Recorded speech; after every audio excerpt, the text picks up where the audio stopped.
Hello friends.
को register पे लगाएंगे।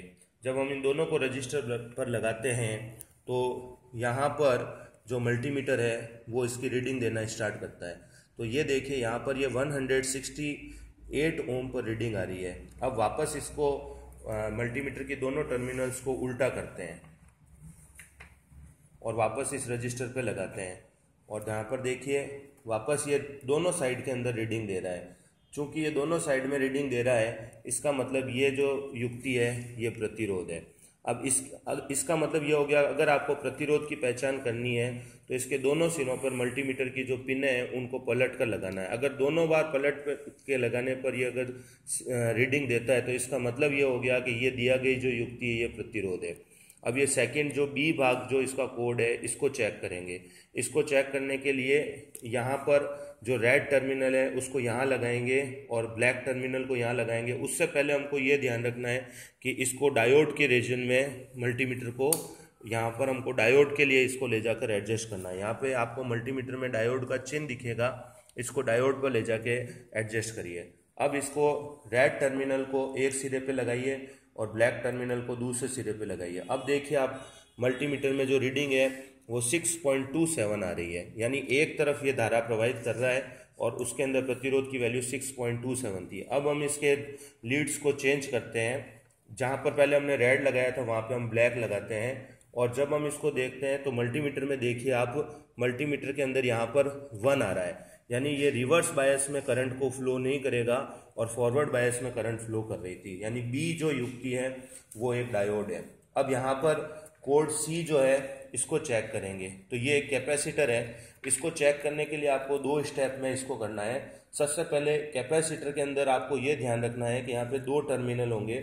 बड़ी वाली टर्मिनल को मल्टीमीटर के रेड से कनेक्ट करना है और छोटी वाली टर्मिनल को मल्टीमीटर के ब्लैक के से कनेक्ट करना है और पहले इस कैपेसिटर को चार्ज करना है।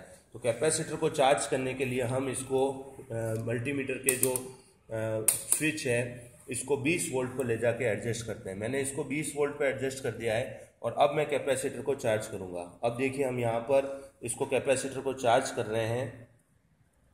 जैसे हम इसको कनेक्ट करते हैं तो ये कैपेसिटर जो है वो चार्ज हो गया है। अब हम कैपेसिटर को चार्ज हो चुका है, अब हम इसको डिस्चार्ज करने के लिए इसको अमीटर पे ले जाएंगे। तो देखिए अब हम इस मल्टीमीटर को अमीटर पे 200 माइक्रो एम्पियर की रीजन में ले जाते हैं और अब हम इसको यहाँ पर वापस कनेक्ट करते हैं। अब आप देखिए ये जो मल्टीमीटर है की जो रीडिंग है ये कंटिन्यूसली घटते हुए 0 आ गई। इसका मतलब ये हो गया कि ये कैपेसिटर पहले चार्ज हो गया था और ये डिस्चार्ज हुआ, यानी कि चार्जिंग और डिस्चार्जिंग हो रही। इसका मतलब ये जो युक्ति है ये एक कैपेसिटर है। अब इसके नीचे वाली जो युक्ति है वो डी कोड के अंदर एक एलईडी है।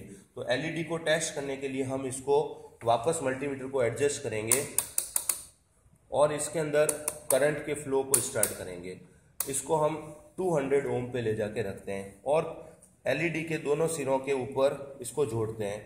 जब हम एलईडी के दोनों सिरों पर बड़े वाले सिरा जो है वो पॉजिटिव है, उसको हम मल्टीमीटर के प्लस से कनेक्ट करते हैं, और छोटे वाला सिरा जो है वो नेगेटिव है, उसको मल्टीमीटर के ब्लैक टर्मिनल से कनेक्ट करते हैं। तो एलईडी जो है वो ग्लो करती है।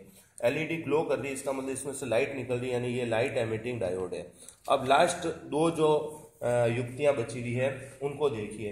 ये जो है इसमें दो से ज़्यादा टर्मिनल्स है। दो से ज़्यादा टर्मिनल्स का मतलब ये हो गया कि ये जो है ये एक आईसी है, इंटीग्रेटेड सर्किट, यानी ये एकीकृत परिपथ है। और ये जो एफ जो कोड है इसके अंदर 3 टर्मिनल है, यानी ये 3 टर्मिनल होना ये शो करता है कि ये ट्रांजिस्टर है। Okay, thank you.